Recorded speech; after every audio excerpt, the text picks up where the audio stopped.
Live happy and healthy, my brother. Live happy and healthy, my sister.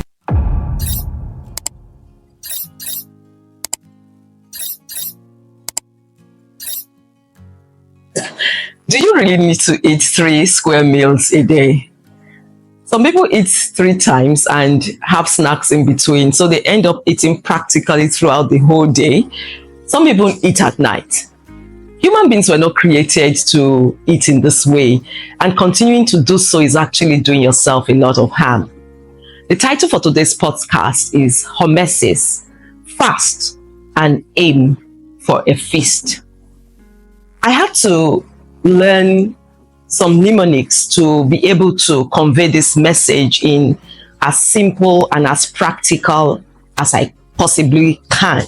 Hormesis means using something that could be harmful in high doses to gain benefits at low doses. Aim and feast into this title are my mnemonics to help me deliver today's message in as simple and as practical ways as possible. A in AIM stands for awareness, I for intention, and M for mindfulness. And the idea is to eat with awareness, intention, and mindfulness. Feast here has a double S, where F stands for focus, E for eat slowly, A for appreciate the food that you eat, S stands for small, the other S stands for stop, and T stands for time. I will explain as we go on.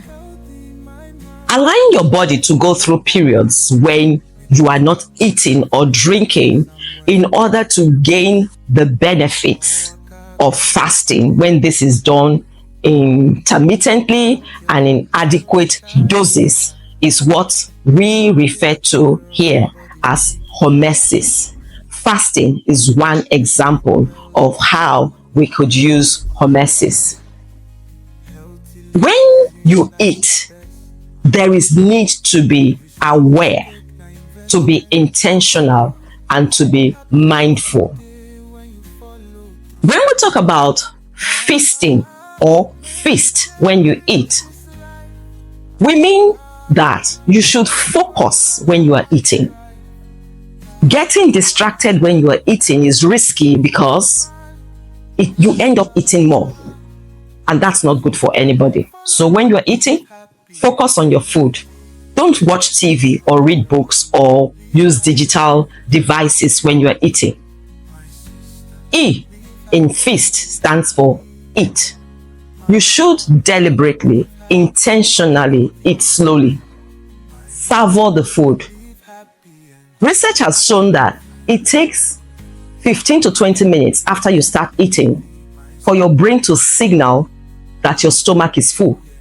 So if you eat fast, you are likely going to eat too much before your brain signals that you are full.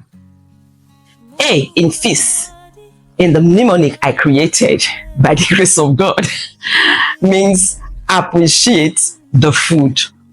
It doesn't matter whether it's the food of your dreams. Just appreciate the food. Appreciate what you are eating. Appreciate the provision, because there are a number of people who can't even boast of having food to eat. S.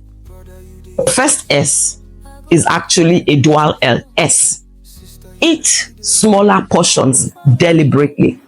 If you are not in charge of dishing out the food, then when the food is dished out, deliberately take out some of your normal portions.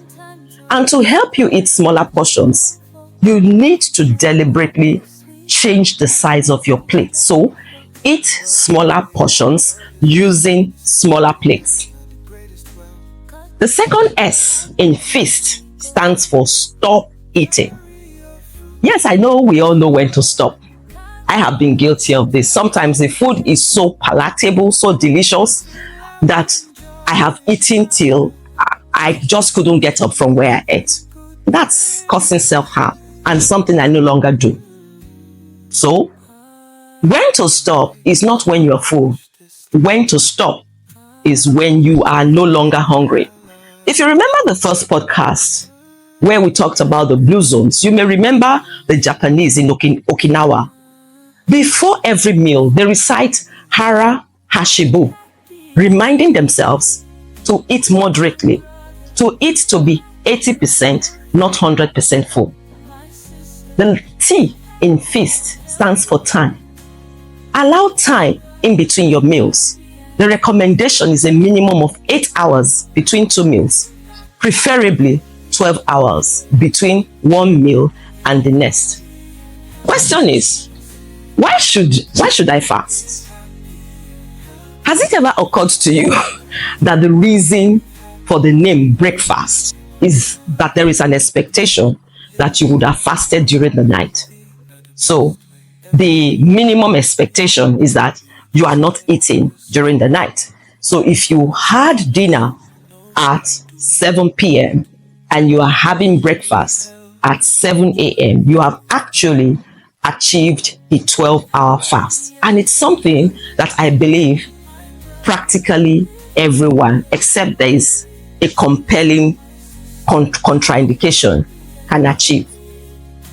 The reason you should fast is because it has several benefits: physical, spiritual, and even environmental. When you fast, your heart health and blood pressure improve. Your physical performance, your thinking and memory, your weight improves. Fasting helps to lose weight.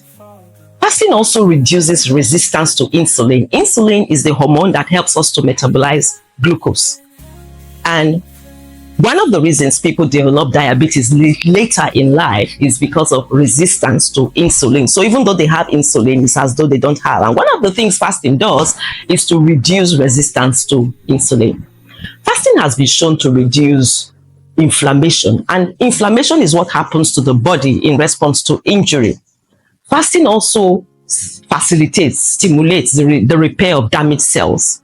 It reduces the risk of chronic diseases like hypertension, diabetes, osteoarthritis, all immune-related diseases. I don't want to make it sound complex, but let's just say fasting reduces the risk of having diseases that don't go away. You know what? We talk about aging and biological versus chronological age. Your age, your last birthday, the age that you are going by the calendar is your chronological age. But how well you are aging is what we refer to when we're talking about biological age. And fasting has been shown to reduce or slow down your biological age. As I mentioned earlier, the benefits of fasting go beyond the benefits to the individual who is fasting, to others, and to the environment. I will elaborate.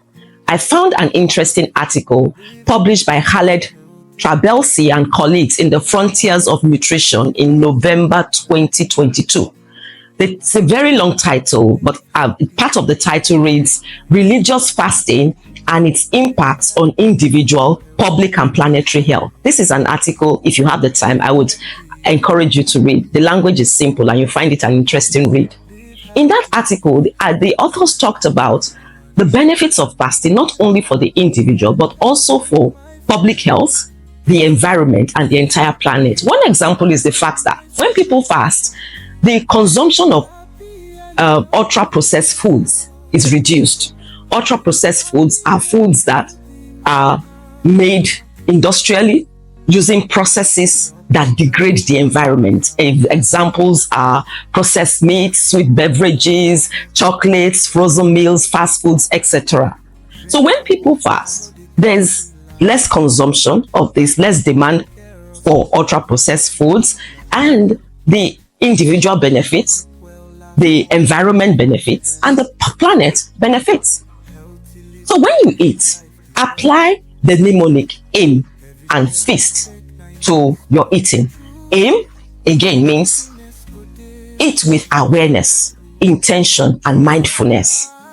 Feast means focus, eat slowly, appreciate the food, use smaller plates to eat smaller portions, stop when you are 80% full, and give time, preferably 12 hours between meals. Feast on vegetables, plant-based foods when you eat. There is robust evidence that plant-based foods promote repair of tissues, reduce inflammation. This again reminds me of the Bible verse in Genesis chapter 1 verse 29, which says, I have given you every herb, every plant yielding seed that is on the surface of the entire earth, and every tree which has fruit in itself, yielding fruit, yielding seed, that shall be food for you.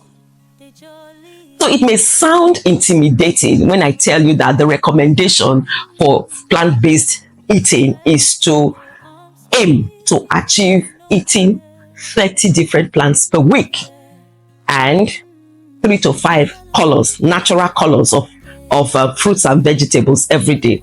30 different plants per week, yes. Think about tomatoes, pepper. Think about all the natural spices, garlic, onion, cinnamon, curry leaves, ginger, rosemary, thyme. Think about green tea, the different types of vegetables, and you're already counting about 15. Then think about yam, beans, rice, potatoes, plantain, groundnuts, coconut, etc. And you see garden eggs. You can see that it's not as difficult as it sounds. You can actually achieve eating up to 30 different plants every week. In the Christian faith, fasting is not an issue of if, it's an issue of when. Matthew chapter 6 verses 16 to 18 tell us when you fast. And there is a proviso there indicating that there is a reward for those who fast and who fast right. There's a right way to fast, and the standard is not to say you are fasting and then reserve all the food for when that fasting stops with your eye on the clock, because then you will actually be binging on food and be doing more harm than good. The standard that God has set for fasting is in Isaiah chapter 58 verses 7 and 8, for example. The whole chapter talks about fasting, but let me just focus on verse 7. When you fast, share your food with the hungry. Invite the poor into your home. Clothe the naked.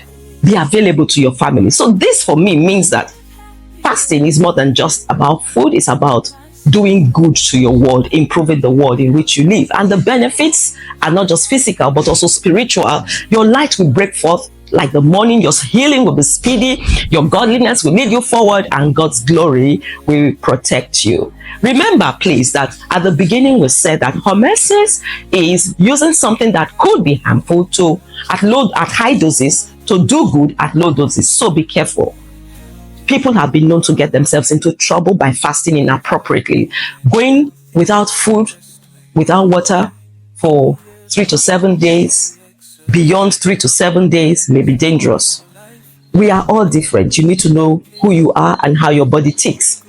Please listen to advice from people who are competent to give advice if you have issues with fasting, or if you just want to start to practice the art of fasting. Like I said before, eating dinner at 7 p.m. and waiting till 7 a.m. to have breakfast is a good way to start. If you're diabetic, you're pregnant, or you are being treated for any chronic disease, please be sure to discuss your intention to fast intermittently with your doctor so that you can be properly guided.